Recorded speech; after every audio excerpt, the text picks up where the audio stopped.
আসসালামু আলাইকুম ভিউয়ার্স, কেমন আছেন সবাই? আশা করি সবাই অনেক ভালো আছেন।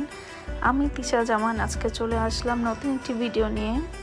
আজকে আমি দেখাবো কিভাবে খুব সহজে বাসায় বসে আপনার রেস্টুরেন্ট স্টাইলের নুডলস রান্না করতে পারেন।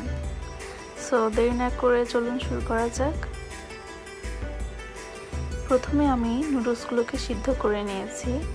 এখানে আমি পান্ডা ব্র্যান্ডের নুডলসটা ইউজ করেছি। এগুলো কিন্তু আমরা নর্মালি বাসায় যে নুডলস খেয়ে থাকি তার থেকে ডাবল বা ট্রিপল মোটা হবে। এখন আমি একটি ফ্রাই প্যানে কিছু চিকেন আর শ্রিম্প ভেজে নিচ্ছি।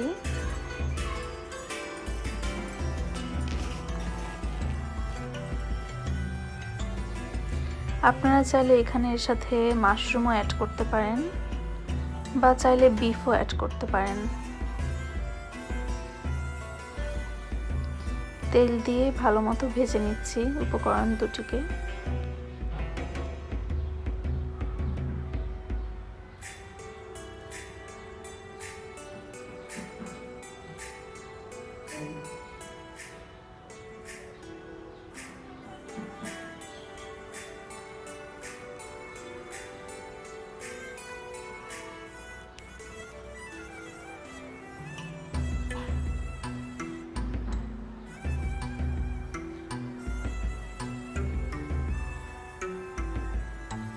আমি আরেকদিকে বিভিন্ন ধরনের সবজি তেলে লবণ দিয়ে ভেজে নিয়েছি। এখানে আমি গাজর, আলু, ফুলকপি, পেঁয়াজের ফুলকো এসব ইউজ করেছি। আপনারা আপনাদের পছন্দ মতো সবজি ব্যবহার করতে পারেন।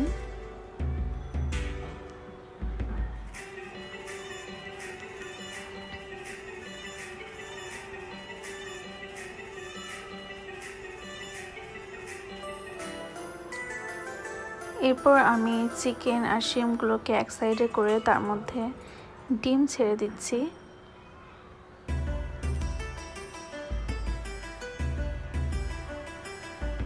একটু লবণ দিয়ে নিলাম।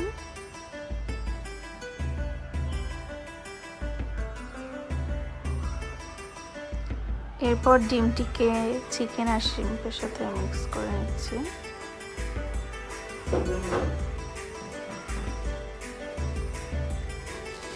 এতে করে সবগুলো ফ্লেভার একসাথে ভালোভাবে ছড়িয়ে যাবে।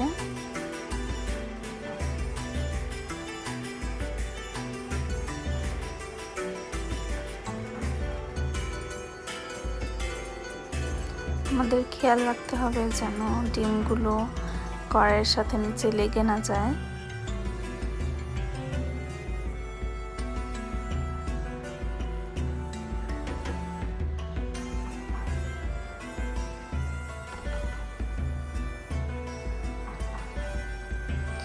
এরপর আমি এর মধ্যে দিয়ে নিলাম tomato ketchup and chilli flakes এবং সাথে ধনিয়া গুঁড়াও ছিল। তিনটা একসাথে ব্লেন্ড করে আমি ফ্রাই প্যানে দিয়ে দিলাম। আমি আবারও বলছি, টমেটো কেচাপ, চিলি ফ্লেক্স এবং জিরা।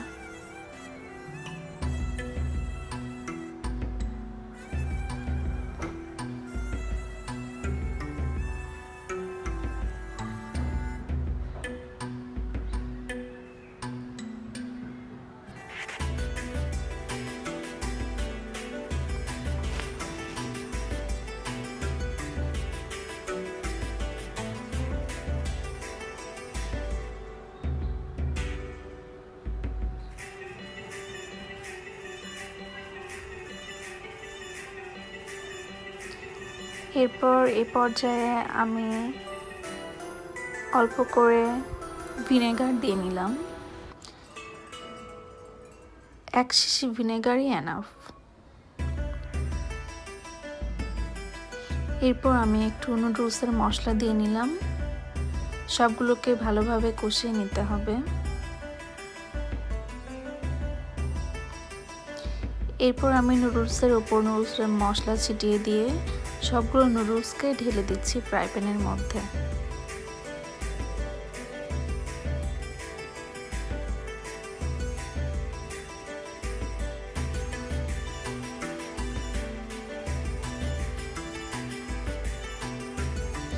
এখন আমি ভেজে রাখা সবজিগুলো দিয়ে নিচ্ছি।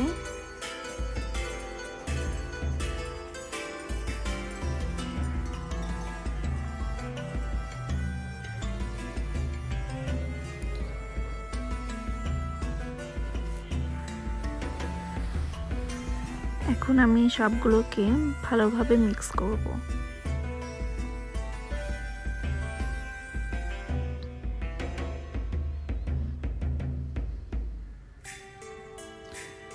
সময় নিয়ে আস্তে আস্তে মিক্স করতে হবে যেন সবগুলো উপকরণ একসাথে ভালোভাবে মিশে যায় প্রত্যেকটি জায়গায়।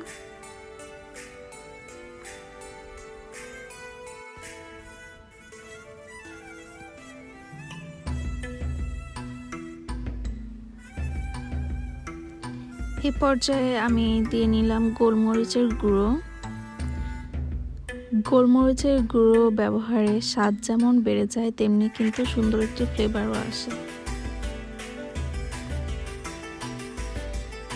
এরপর আমি দিয়ে নিলাম ভেজে রাখা পেঁয়াজগুলোকে আমি খুব বেশি ভেজে নিইনি, যেহেতু আমি এটা চাইনিজ স্টাইলে রান্না করছি, সো একটু কচকচে থাকলেই খেতে বেশি মজা লাগবে। এবং আমি সবজিগুলোকেও কিন্তু খুব বেশি ভেজে নিইনি, আধা সিদ্ধ ভাবে রেখেছিলাম। এখন আমি নামানোর আগে একটু পেঁয়াজের পাতা দিয়ে নিলাম। এখন আবারও ভালোভাবে মিক্স করব। আমার নুডলসটি প্রায় হয়ে এসেছে।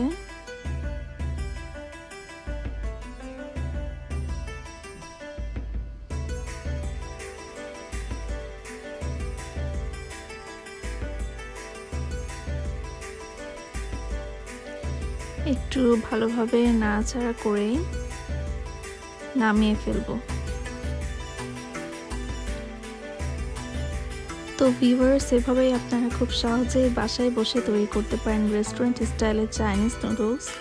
আশা করি আপনাদের অনেক ভালো লাগবে, আর আমার এই ভিডিওটি ভালো লাগলে অবশ্যই সাবস্ক্রাইব করবেন।